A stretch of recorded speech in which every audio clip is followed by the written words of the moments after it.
મિત્રો સ્વાગત છે તમારું આપણી યુટ્યુબ ચેનલ જી કોચિંગમાં। ડિપ્લોમાથી ડિગ્રી ઇજનેરીની અંદર જ્યારે વારંવાર છાપામાં એની આવતું કે ભાઈ તમારું જે સિલેબસ જે છે એની અંદર કેમેસ્ટ્રીને લગતા અમુક પ્રશ્નો હતા કે ભાઈ કેમેસ્ટ્રી જે અમુક બ્રાન્ચમાં ભણવામાં જ નહોતું આવતું, એ લોકોને પણ કેવી રીતે એ લોકો પ્રશ્નોના જવાબ આપી શકે એને અનુલક્ષીને લઈને 20 માર્કના પ્રશ્નો ધોરણ 10ના અભ્યાસક્રમમાંથી પૂછાશે અને નવા સિલેબસની જાહેરાત કરી છે। વિગતે જોઈએ તો ડિપ્લોમા ઇજનેરી બાદ ડિગ્રી ઇજનેરીમાં બીજા વર્ષમાં સીધા પ્રવેશ માટેની ઓનલાઈન કેન્દ્રીય પ્રવેશ પ્રક્રિયા અંતર્ગત 2024-25થી પરીક્ષા લાગુ કરવામાં આવનાર છે। ત્યારે આ પરીક્ષા માટેની સિલેબસમાં મોટી મૂંઝવણ ઊભી થઈ હતી। અગાઉ જાહેર કરાયેલ સિલેબસમાં ડિપ્લોમા ઇજનેરીના કેમેસ્ટ્રી પાર્ટના 50 માર્ક્સના પ્રશ્નો રાખવામાં આવ્યા હતા, પરંતુ ઘણી બ્રાન્ચોમાં કેમેસ્ટ્રી ભણાવાતું જ ન હોવાથી આ મુદ્દે ડિપ્લોમા કોલેજ એસોસિએશન રજૂઆત કર્યા બાદ અંતે સરકારી સિલેબસમાં બદલી દીધો છે। જે મુજબ હવે ધોરણ 10ના અભ્યાસક્રમમાંથી 20 માર્ક્સનું પૂછવામાં આવશે અને બેઝિક એન્જિનિયરિંગના 20 માર્ક્સ તથા ફિઝિક્સના 60 માર્ક્સ રાખવામાં આવશે।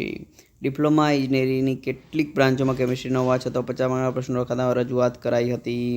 ટેકનિકલ શિક્ષણ વિભાગ દ્વારા આજે નવા સિલેબસની જાહેરાત કરી દેવામાં આવી છે। ખાનગી ડિપ્લોમા કોલેજ એસોસિએશન દ્વારા ટેકનિકલ શિક્ષણ વિભાગને તેમજ જીટીયુની સિલેબસ કરવા માટે લેખિત રજૂઆત બાદ જીટીયુ ખાતે બોર્ડ ઓફ સ્ટડીઝની મિટિંગ અને diploma to degree common entrance test કમિટીની મિટિંગનું આયોજન કરવામાં આવ્યું હતું, જેમાં એક્સપર્ટ સાથે ચર્ચા કર્યા બાદ અને અભિપ્રાય મંતવ્યો મેળવ્યા બાદ વિદ્યાર્થીઓના હિતમાં સિલેબસ બદલી દેવામાં આવ્યો છે। જે મુજબ હવે કુલ 200 માર્ક્સની પરીક્ષામાંથી 100 માર્ક્સના પાર્ટમાં ધોરણ 10માં ભણાવાતા વિજ્ઞાન વિષયમાંથી 20 માર્કના પ્રશ્નો રહેશે, તેમજ બેઝિક એન્જિનિયરિંગના 20 માર્કના પ્રશ્નો રહેશે અને ફિઝિક્સના 60 માર્ક્સના પ્રશ્નો રહેશે।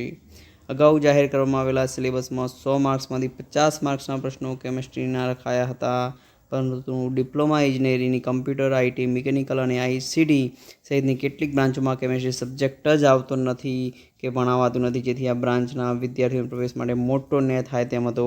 પરંતુ હવે નવેસરથી સિલેબસ જાહેર કરાશે અને જે મુજબ વિદ્યાર્થીઓએ તૈયારી કરવાની રહેશે।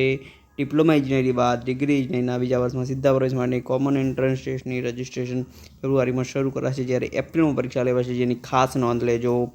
આ જાહેરાત મિત્રો જે લોકો ડિપ્લોમાના લાસ્ટ યરમાં છે એમને જરૂરથી મોકલી દેજો, એના માટે ખૂબ જ મહત્ત્વના સમાચાર છે, બ્રેકિંગ ન્યૂઝ છે। વિડીયો ગમે તો લાઈક કરી દેજો અને સબસ્ક્રાઈબ ના કરી દેજો। આભાર, સાથે જય ભારત।